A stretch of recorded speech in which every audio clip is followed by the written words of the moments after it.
O Senhor é meu pastor, nada me faltará, Ele me faz repousar em pastos verdejantes, leva-me para junto das águas tranquilas, refrigera a minha alma. Muito bom dia, que a bênção, que a graça de Deus nessa manhã e seja abundante sobre a sua vida, que possamos, aonde estiver nesse instante, sentir a companhia, os anjos do Senhor se acampando ao nosso redor.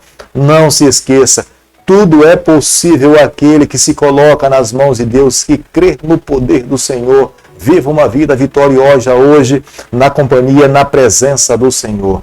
Todos os dias nesse canal nós estudamos um capítulo da Palavra do Senhor. E nessa manhã eu convido você a ter nas mãos a Palavra de Deus no livro de Jeremias, capítulo 2, o versículo 1 e o versículo 2. A mim me veio a palavra do Senhor dizendo: vai e clama aos ouvidos de Jerusalém. Assim diz o Senhor: lembro-te de ti, da tua afeição quando era jovem, do teu amor quando noiva, e de como me seguia no deserto, numa terra em que não se semeia. Meu amigo, a palavra de Deus é uma espada de dois gumes. Ela faz com que nós compreendamos a vontade do Senhor. Esse livro fechado é um livro comum, mas quando nós o abrimos, ele nos mostra, nos ensina o caminho pelo qual nós devemos seguir. Embora nem todas as pessoas gostem do seu conteúdo, porque o conteúdo da palavra de Deus, ele mexe conosco, ele mostra um caminho, ele revela para nós quando nós estamos desagradando a Deus e nos mostra quando nós estamos em harmonia com a sua vontade. Jerusalém se sentia ofendida com as palavras dos profetas. Jerusalém queria tampar os seus ouvidos quando os profetas estavam pregando. Hoje nós precisamos amar mais a palavra do Senhor e entender. E quando nós estamos lendo essas palavras, é Deus falando conosco, é Deus nos ensinando, é Deus nos corrigindo, é Deus moldando a nossa vida. É um chamado direto de Deus para nós, para vivermos uma vida de arrependimento e alcançarmos a salvação. Precisamos compreender uma outra coisa. Da mesma forma como Jerusalém não queria ouvir as palavras do profeta, hoje há muitas pessoas também que não querem dar ouvido, mesmo entre aquelas pessoas que fazem parte do povo de Deus. Muitas delas não estão dispostas a ouvir a palavra do Senhor. Como nós podemos observar no versículo 1 do capítulo que nós estamos analisando nessa manhã, o profeta Jeremias tinha nas mãos a responsabilidade de exortar e ensinar o seu povo que todo o sofrimento que eles estavam passando era resultado da maneira como eles tinham colocado e tomado as suas decisões nas suas vidas. Se eles estivessem se mantido do lado do Senhor, nada daquilo que eles estavam passando em sofrimento teria acontecido, mas era resultado de fazer as suas próprias escolhas independente de Deus. Portanto, nesse momento, eles estavam colhendo do fruto que eles mesmos tinham semeado. Embora eles estivessem em sofrimento, mas Deus não estava dando permissão nenhuma para que nenhuma nação inimiga ou pagã pudesse atacar o seu povo.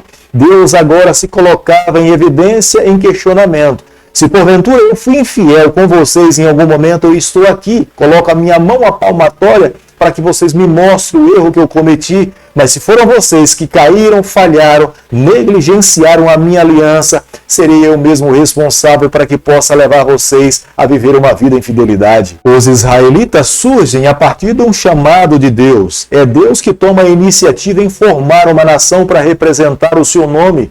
E é esse mesmo Deus que com mão poderosa liberta o seu povo do cativeiro do Egito. A sobrevivência do povo de Deus pelo deserto por um período de 40 anos é uma obra milagrosa do Deus Criador dos céus e da terra. Qual seria um outro Deus que poderia sustentar o seu povo no deserto, trazendo água, trazendo carne, não permitindo que as sandálias e a vestimenta do seu povo se destruísse por um período de 40 anos? Nenhum outro Deus, a não ser o Deus de Abraão, de Isaac e de Jacó, teria tamanho poder para preservar o seu povo e com mão poderosa levá-los a possuir a terra como herança que Deus tinha prometido aos seus pais no passado. Antes que Moisés fechasse os seus olhos para essa vida, foi o próprio Moisés, o líder chamado por Deus, para que ele pudesse advertir o seu povo do perigo que eles correriam ao entrar na terra prometida. Eles poderiam copiar as mesmas práticas religiosas de outras nações. Deus estava preocupado com isso e por diversas vezes Moisés foi responsável em orientar e ensinar e dizer ao seu povo que não caísse na loucura de se envolver com outras nações. Mas quando eles entraram na terra prometida e começaram a usufruir das bênçãos de Deus, que estavam vivendo em paz, eles se esqueceram da aliança com o Senhor e fizeram uma aliança com outros povos e se curvaram diante de outros deuses. Israel trocou o Deus de Abraão pelos deuses pagãos. Israel trocou um Deus real por um Deus falso. Israel trocou as bênçãos divinas, que eram reais, por bênçãos falsas, irreais, dos deuses construídos por mãos humanas. Jeremias capítulo 2, o versículo 12, a Bíblia diz o seguinte: espantai-vos disso, ó céus, e horrorizai-vos, ficai estupefados, diz o Senhor. A degradação espiritual da nação de Israel, ele clama aos céus e à terra para que sejam testemunhas do que estava acontecendo. O povo de Deus estava tão longe do ideal de Deus que o profeta não tinha pessoas, seres humanos, juízes honestos, líderes que pudessem estar do seu lado e que pudessem testemunhar da degradação espiritual do povo do Senhor.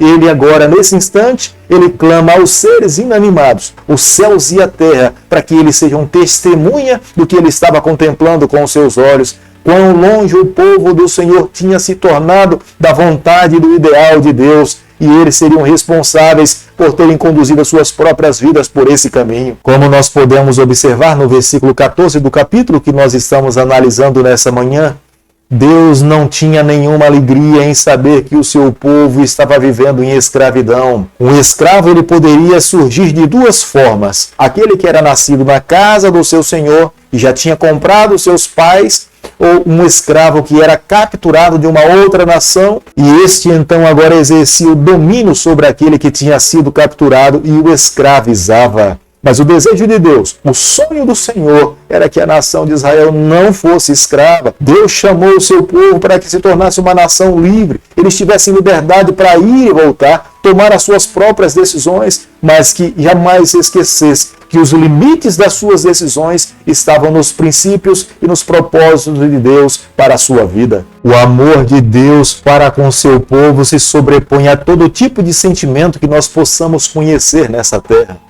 Por mais que alguém possa dizer que ame alguém, o amor de Deus é muito maior. Ele é fidedigno, ele não falha, ele é sempre retilíneo.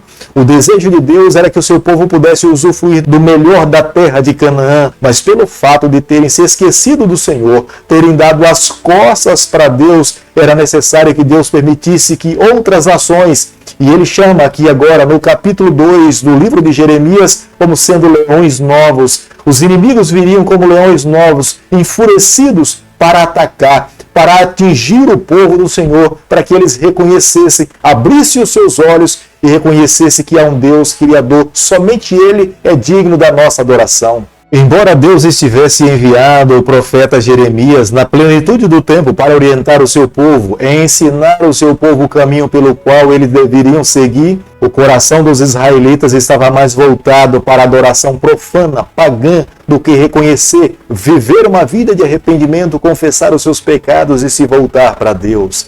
É a razão pela qual o profeta abre os seus lábios para revelar a vontade do Senhor, falando que eles viveriam momentos difíceis, eles passariam por provações, por lutas e dificuldades, não porque fosse da vontade do Senhor, mas porque eles estavam escolhendo viver longe do Senhor. Se Deus os protegesse, eles estariam seguros, mas como eles estavam escolhendo viver longe da proteção do Senhor, eles agora se tornariam vulneráveis para que outras nações pudessem atacá-los e destruí-los. Toda vez que alguém escolhe viver uma vida no pecado, ele está se tornando vulnerável. Ele está dizendo para Deus para que ele não lhe proteja, que ele não lhe ampare, e ele agora abre as guardas da sua cidade para que o adversário possa entrar e fazer morada ali e destruir todos os moradores. Deus advertia o seu povo, Deus orientava o seu povo, Deus queria salvar aquela nação, mas Deus não podia forçar em fechar as portas daquela cidade, deixar as portas abertas ou fechadas cabia a cada líder, a cada pessoa que morasse dentro daquela cidade. Hoje, da mesma forma, nós somos responsáveis pelas nossas vidas, pelas nossas escolhas. Somos nós que decidimos se Deus permanece vivendo dentro de nós ou se nós abrimos as portas do nosso coração para que o nosso adversário faça morada, destrua a nossa vida e percamos a salvação eterna. Hoje é o dia da nossa salvação. Esse é o momento de escolhermos o destino que nós iremos passar na eternidade. Querido amigo, quanto mais nós amarmos a Deus, quanto mais nós vivermos para Deus, nós seremos abençoados. Quanto menos nós vivermos para Deus, reconheceremos que as maldições irão cair sobre a nossa vida. Não é porque Deus irá jogar sobre nós, mas é porque nós nos tornaremos vulneráveis aos ataques de Satanás. Aquele que não tem a proteção de Deus se torna vulnerável aos ataques do maligno. E infeliz é aquele que não tem a proteção de Deus, porque vivendo sem a proteção do Senhor, nós não somos nada, não significamos nada. Hoje é o dia da nossa salvação, hoje é o dia de clamarmos por Deus, hoje é o dia de renunciarmos o nosso eu e vivermos exclusivamente para o Senhor. Querido Pai, em Tuas mãos nessa manhã nós nos colocamos.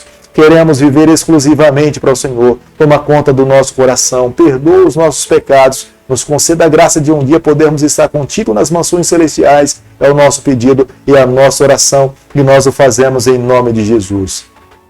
Que o Senhor te abençoe e te guarde, que Ele faça resplandecer o seu rosto sobre você, que Ele tenha misericórdia de você, que sobre você nessa manhã Ele levante seu rosto e conceda a sua paz em nome de Jesus. Amém.